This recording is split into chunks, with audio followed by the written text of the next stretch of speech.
কৃষকদের থেকে ধান ক্রয় নিয়ে খাদ্যমন্ত্রীর সঙ্গে বাম বিধায়কদের আলোচনা।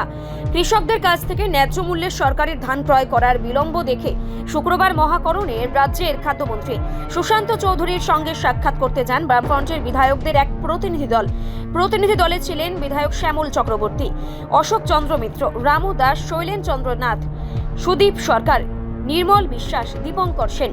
খাদ্যমন্ত্রীর সাথে বৈঠকের শেষে সাংবাদিকদের মুখোমুখি হয়ে সিপিআইএম বিধায়ক শ্যামল চক্রবর্তী বিস্তারিত তুলে ধরেন। তিনি জানান যে রাজ্যের কৃষকরা বর্তমানে ধান বিক্রি করতে গিয়ে চরম সংকটের মুখোমুখি হচ্ছেন এবং সেই সমস্যার কথা তুলে ধরতেই বামফ্রন্টের একটি বিধায়ক প্রতিনিধি দল মন্ত্রীর সাথে দেখা করেছেন। শ্যামল চক্রবর্তী অভিযোগ করেন যে সরকার ধান কেনার যে লক্ষ্যমাত্রা নির্ধারণ করেছে তা বর্তমান চাহিদার তুলনায় অত্যন্ত নগণ্য। তিনি মন্ত্রীর কাছে দাবি জানিয়েছেন যেন অবিলম্বে ধান ক্রয়ের এই লক্ষ্যমাত্রা বাড়ানো হয়, যাতে সাধারণ কৃষকদের তারা উৎপাদিত ফসলের সঠিক দাম পান এবং খোলা বাজারে কম দামে ধান বিক্রি করতে বাধ্য না হন। বিধায়ক আরও উল্লেখ করেন যে ধান বিক্রির প্রক্রিয়ায় কৃষকদের অনেক সময় হয়রানির শিকার হতে হচ্ছে, তাই তারা দাবি তুলেছেন যাতে সরকারি কৃষকদের কাছ থেকে স্বচ্ছতার সঙ্গে ধান কেনা নিশ্চিত করা হয় এবং মাঝপথে কোনো ফরিয়া বা দালালের দাপট না থাকে। এছাড়াও ধান বিক্রির পর কৃষকরা যাতে দ্রুত তাদের পাওনা টাকা হাতে পান সেই বিষয়টিও তিনি মন্ত্রীকে জানিয়েছেন। শ্যামল চক্রবর্তী সাংবাদিকদের আশ্বস্ত করে বলেন যে খাদ্যমন্ত্রী তাদের সমস্ত দাবি মনোযোগ দিয়ে শুনেছেন এবং দ্রুত ইতিবাচক পদক্ষেপ নেওয়ার আশ্বাস দিয়েছেন। কৃষকদের স্বার্থে সরকারের এই ভূমিকা কতটা কার্যকর হয় সেই দিকে এখন তারা নজর রাখছেন বলেই তিনি সংবাদ মাধ্যমকে জানান।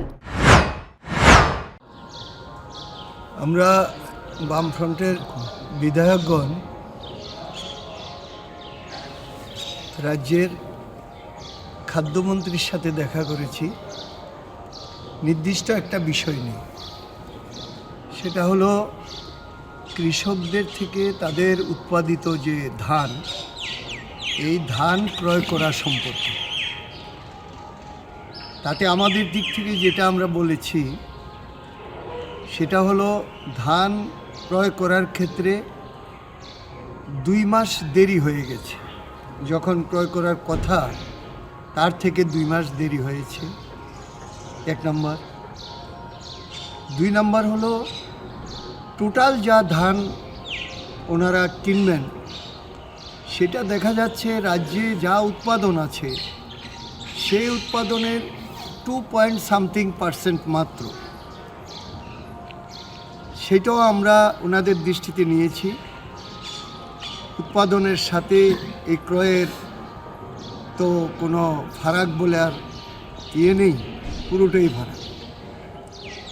3 নম্বরে হলো আগে যে সিস্টেমটা ছিল, বিএলডাব্লিউরা ধান জমিন দেখতো, কার কি জমিন চাষ করেছে, তারা সার্টিফাই করতো কৃষকদের যে এই কৃষক সে এত জমি করেছে, তার এত কুইন্টাল বা এত মেট্রিক টন সে দিতে পারবে। কিন্তু এইবার এটার মধ্যে একটু অন্যরকম দেখা যাচ্ছে যে এগুলি নির্দিষ্ট কিছু লোক অনেক সময় স্লিপ দেয়, সে স্লিপের মাধ্যমে সেখানে ধান কিনে, তাতে প্রকৃত কৃষকরা অনেক সময় ধান দিতে পারে না। এই বিষয়গুলি আমরা মূলত সেখানে উল্লেখ করেছি।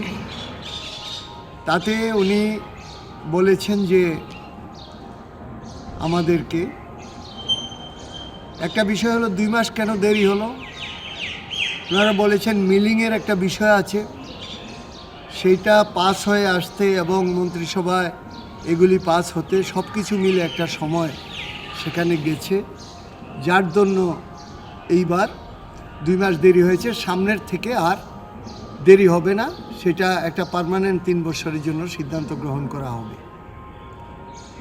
2 নম্বর হলো ধান যে ক্রয় করছে, এই যে 2.something%, সেইটা আমরা দাবি করেছি যে এটা যাতে কেন্দ্রীয় সরকারের সাথে কথাবার্তা বলে ত্রিপুরার আর্থসামাজিক অবস্থাকে বিবেচনায় রেখে, ত্রিপুরার কৃষকদের অবস্থা বিবেচনায় রেখে যাতে এটা বাড়ানো হয়। তাতে মাননীয় মন্ত্রী বললেন যে ওনারা এই বিষয়ে একটু কথা বলেছেন। এখন 50% কেনার পরে তারপর ওনারা ওখানে জানাবেন যাতে আরও কিছু এখানে স্যাংশন দেওয়া হয়। এইবার কেন্দ্র থেকে নাকি সরাসরি জানিয়ে দেওয়া হয়েছে যে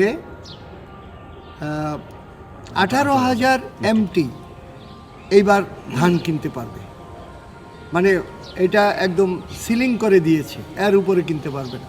ওইটার মধ্যেই আমরা দাবি করেছি যে এইটা যাতে এই সিলিংয়ের মধ্যে না থাকে, যাতে এটা বাড়ানো হয়, তার জন্য যাতে কেন্দ্রীয় সরকারের সাথে সেখানে কথাবার্তা বলা হয়। আর যেটা এটা উনি এশিওর করেছেন কোনো স্লিপের মাধ্যমে না খরিদ করবে না, এবং হায়েস্ট একজন কৃষক বা যারা ধান দিচ্ছে তারা 5 MT পর্যন্ত দিতে পারবে, এবং এটা কোনো স্লিপের কারো স্লিপে হবে না। এটা না, এটা একেবারে সরাসরি ওই যে বিএলডব্লিউরা আছে তাদের কাগজ মূলেই যাতে দেওয়া হয়, তার জন্য উনি সমস্ত ব্যবস্থা গ্রহণ করবেন। এই কথাগুলি মূলত হয়েছে। এছাড়াও রেশন টেশন নিয়ে আরও কিছু কথা হয়েছে। এটা উনি বলেছেন, আমরা আশা করি এবং দাবিও করি যে ত্রিপুরার কৃষকের স্বার্থে ওনারা যাতে কেন্দ্রীয় সরকারের সাথে কথা বলে আরও ধান কেনার ক্ষেত্রে আরও বেশি যাতে ধান কিনতে পারে তার ব্যবস্থা যাতে গ্রহণ করে, এইটাই আমরা জানিয়েছি। রিপোর্ট সংবাদ প্রতীক্ষা।